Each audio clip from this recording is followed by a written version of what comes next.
Hola, soy Alejandra y estos son los primeros 2 capítulos de It de Stephen King. Hola muchachos, bienvenidos a este que es el primero de una serie de videos que vamos a estar presentando sobre cada capítulo de la novela It o Eso de Stephen King. Con estos videos pretendemos presentarles capítulo por capítulo sobre una novela que sea muy extensa, que no pueda leer en una semana. En esta primera serie vamos a hablar sobre It, que es un libro que he estado queriendo leer desde hace tiempo, pero que es muy largo y que por cuestiones de tiempo no se me ha dado leer. Además de que recientemente salió el tráiler de la película que se estrenará en septiembre y quiero ir y verla y disfrutarla desde el punto de vista de una lectora que ya haya experimentado este libro. Este es el libro, como pueden ver está súper largo. Me tardé una semana en leer los primeros 2 capítulos porque pues estaba alternándolo con el libro que presentamos semanalmente, que es El niño en la cima de la montaña, que puedes ver en su reseña. Así que visita este link. Este libro transcurre en Derry, que es una ciudad que se encuentra en Maine, en Estados Unidos. En esta ciudad desaparecen niños. Este libro habla sobre un grupo de chicos, son amigos, se hacen llamar el Club de los Perdedores, que ellos enfrentan a It, que es un ente que muchas veces toma la forma de un payaso y que es el responsable de que los niños desaparezcan. Capítulo 1. Después de la inundación. Este capítulo se desarrolla en 1957, entonces es la época de los 50. Habla específicamente de Georgie y de su familia y comienza explicándonos que hay una lluvia muy fuerte en Derry que Georgie aprovecha para navegar un barquito que le hizo su hermano mayor, que se llama Bill. La historia comienza con Georgie que va tras su barquito. Después de esta línea de tiempo, la historia tiene muchas vertientes, es decir, que el autor empieza a narrar diferentes circunstancias que llevaron a Georgie a correr tras su barquito. Entre ellas, habla sobre Bill, sobre cómo fue que su hermano le construyó el barquito, qué materiales usaron, cuándo los usaron, en qué le ayudó. Habla de una cera incluso específica que frotan alrededor del barco para que este no se deshaga por el agua, para que sea resistente. Y también mencionan a su mamá, quien está tocando una melodía para Elisa en el piano. Entonces, a lo largo de todo este capítulo nos van describiendo y narrando cómo es la familia de Georgie, cómo se llevan. Él admira mucho a su hermano, entonces hay muchos detalles que hace hincapié el autor para que tú te des cuenta y veas lo grande que Georgie ve a Bill y que él quiere ser como él cuando crezca. Estos detallitos yo pienso que son muy importantes porque te llevan como a familiarizarte mucho con la historia, a decir, como yo conozco a esta familia, yo conozco a Georgie, no quiero que le pase nada malo nunca a Georgie, porque sabes que en algún momento va a haber algo terrorífico. Hay una parte muy interesante que me pareció cuando estaban hablando sobre la construcción del barquito. En este momento específico, Georgie tiene que bajar al sótano para recoger la cera que le van a poner al barquito. Entonces el narrador habla de todo el miedo que le da a Georgie bajar, qué es a lo que le tiene miedo, el olor que le tiene miedo, la imagen que crea en su mente a partir del olor y a partir de que no hay luz y de las cosas que están alrededor en el sótano que hacen que le dé miedo a Georgie. Entonces él baja por las escaleras, ve todos los artículos, tiene mucho miedo, escucha un ruido, tiene miedo de que la puerta se cierre y al mismo tiempo entra en calma cuando ve una tortuga. Entonces esos detalles me hicieron como mucho ruido en la cabeza porque tenía demasiadas imágenes mentales y quería acomodarlas todas, ordenarlas para no perderme ningún detalle. Les voy a decir algo, el libro lo estoy leyendo en inglés, tengo que poner mucha más atención que si estuviera leyendo un libro en español y voy y me regreso y traigo el diccionario, entonces creo que no perderte ningún detalle es una de las claves para leer este libro, para que lo entiendas y para que lo vayas haciendo muy tuyo. Toda esta narrativa es muy propia de Stephen King y si en otros libros no me ha parecido tan atractivo a mi punto de vista, siento que en este está muy bien logrado porque te está presentando una historia bien armada.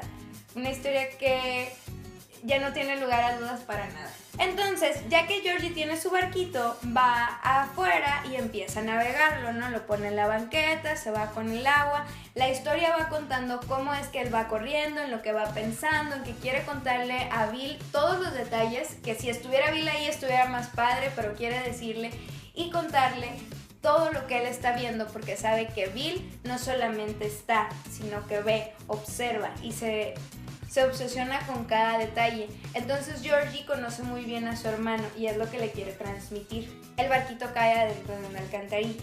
Al momento en que Georgie ve hacia la alcantarilla, ve unos ojos muy grandes que le llaman mucho la atención y le recuerdan a todo el miedo que siente cuando va a entrar al sótano. Él trata de convencerse en su subconsciente de que es un animal, de que no le va a pasar nada, pero sabe que hay algo un poquito más malicioso y entonces en ese momento aparece It. Aparece un payaso que King dice que se parece mucho a Ronald McDonald. También habla mucho de unos botones grandes y anaranjados que tiene en su traje de payaso. Entonces Georgie se sorprende y le da mucha curiosidad porque el payaso le dice: aquí tengo tu barco, ¿tú lo quieres? Y además tiene globos, entonces se los ofrece. Él le pregunta que si los globos están flotando y le dice sí, baja y aquí todos flotamos. Entonces cuando yo escuché eso dije, uy, no es cierto, no lo escuché. Cuando yo lo leí me asusté un poquito y dije, ay, no lo quiero terminar, pero dije, bueno, pues ya estamos en esto. Después de esto, Georgie se interesa y se acerca hasta él y es cuando It lo mata. La manera en que está descrita, la manera en que muere es bien detallada. Entonces Stephen King hace un gran trabajo describiendo el color brillante que sale del brazo que le arrancan a Georgie y cómo un vecino viene a rescatarlo, pero es demasiado tarde después de 45 segundos que se tarda en llegar hasta ahí. Georgie ya está muerto.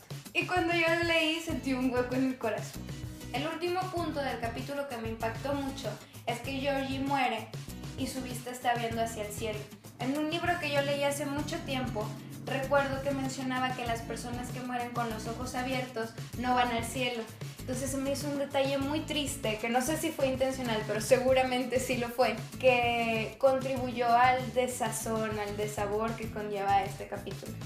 Entonces, así, en el primer capítulo, Stephen King te regala un personaje precioso del que te enamoras y te lo arrebata en las primeras páginas. La historia del primer capítulo trata precisamente sobre eso.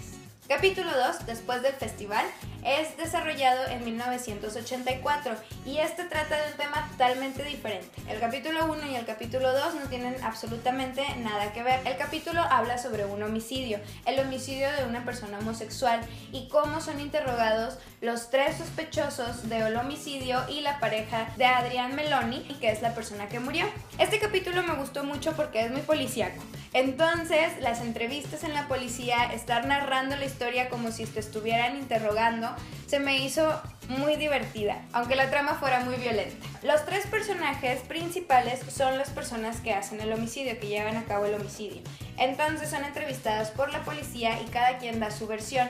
La historia trata mucho sobre un gorro que lleva Adrian Meloni, que es la persona asesinada, que fue como el parteaguas para que lo empezaran a atacar estos chicos homofóbicos. Entonces te cuenta desde el día en que Adrián obtuvo su sombrero en un festival hasta cómo termina el sombrero y cómo termina la vida de Adrián.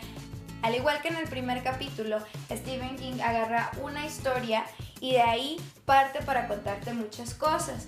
Llega un momento en el que habla incluso de un bar que se llama El Falcon, que es en donde se reúnen personas homosexuales en Derry. El propietario ya estaba incluso a punto de quemarlo para que le diera más dinero que abriendo el local. Entonces de repente empieza a llegar clientela y se empieza a hacer un bar gay. En la historia también dice que mucha gente hablaba de que era un bar gay, pero que el propietario nunca se había dado cuenta, que él ni le importaba, y que una vez que se dio cuenta, entonces ya no pudo como observar y darse cuenta de que había muchas historias transcurriendo alrededor y que ninguna de estas era cierto. Esta parte del libro me pareció muy interesante porque siento que no tenía nada que ver en la historia, pero sí para que tú entendieras el por qué te estoy contando esto, ¿no? Para que tú entiendas por qué es importante saber que en Derry las personas odian a los homosexuales o que son muy impulsivas para cometer incluso un crimen. En esta misma línea también habla sobre todos los personajes que estuvieron involucrados en el homicidio. Entonces nos cuenta la historia de cada uno de ellos. Nos habla de que uno tiene un papá que es muy violento, que se va a enojar si no vuelve a casa, de cómo los muchachos no ven la magnitud de lo que hicieron y de que es un homicidio en sí. Entonces todas las descripciones y todos los interrogatorios que son aleatorios, en una parte está un interrogado, después otro, después otro, después otro, te dan detalles de todo lo que pasó y todo lo que tuvo que transcurrir hasta llegar al punto culminante del capítulo. Las partes que me parecieron como más interesantes del capítulo también fue cuando Adrian Meloni es descrito y él dice que tuvo uno de los veranos más felices de toda su vida, que es cuando conoce a su pareja, que es con quien iba cuando ocurrió el homicidio. En el libro se retrata quiénes son, en dónde trabajan, qué les gusta, cómo se conocieron, por qué están juntos, qué tan rápido se hicieron novios. Y toda esta descripción y narrativa me gustó mucho porque todas las historias alternas que van nutriendo la historia principal del libro. Durante todo el capítulo, de acuerdo a las declaraciones de las personas involucradas, se llega al punto de que uno de ellos está drogado y los demás le siguen la corriente porque son muy amigos y sí, vamos, somos rudos, queremos acabarlo. Y empiezan a maltratarlo, ¿no? Empiezan con un golpe en la cara, después lo empiezan a aventar entre ellos y a hacer un jueguito como de burlarse, a golpearlo entre todos. Y cuando él cae y está semi-inconsciente, ellos se van, entonces no piensan que lo han matado. Y en efecto, no lo han matado, porque aparece eso, ¿no? En la misma manera de payaso, con sus grandes botones anaranjados en el overol, con su pelo, con sus ojos, que son muy importantes porque en esta ocasión son color plata y son muy profundos. Solamente lo ven dos personas, el más joven del grupo de los sospechosos y la pareja de Adrián. Ellos son como los testigos claves porque empiezan a hablar de que ven que eso se acerca a Adrián, de que toma su axila y que empieza a olerla. Entonces, después de que ocurre eso, saben que Adrián está muerto. Salen millones de globos con la descripción I love Derry, que es una I, un corazón y Derry, que es la misma descripción que está en el sombrero que abre la historia de Adrián, ¿no? Que él estaba aportando y por lo que lo empezaron a molestar. El detalle que hubiera I love Derry en los globos y I love Derry en el sombrero me parece escalofriante. Como si fuera feliz cumpleaños, pero bienvenido a tu muerte. Así lo sentí yo, como esa relación entre algo que fue feliz, pero mira ahora lo que tienes. Al final del capítulo dicen cuál es la sentencia de cada uno de los acusados y qué pasa con Don, que es la pareja de Adrián. Y entonces te das cuenta de que en este caso Id volvió a quedar impune porque nadie lo menciona, ni siquiera en los tribunales, ni siquiera como un arma para defender a los acusados. Pienso que el capítulo 2 estuvo diseñado para que nosotros nos diéramos cuenta de que It tiene cierta inmunidad ante las cosas que suceden. Que en Derry no te das cuenta de que pasan cosas malas o que Derry es malo, como lo dice Don en algún punto de la historia. Él dice, cuando yo vi a It, yo supe que Derry era malo porque eso era malo. Entonces siento que era el propósito del segundo capítulo, darte cuenta de que la maldad de Derry es It y que está palpante y latente. Muchachos, este es el primer video de capítulo por capítulo de la novela de It. Espero que les haya gustado mucho. Si tienen algún comentario, por favor déjenmelo. Si te gustó, por favor compártenos, danos like, suscríbete y nosotros nos vemos en el próximo video.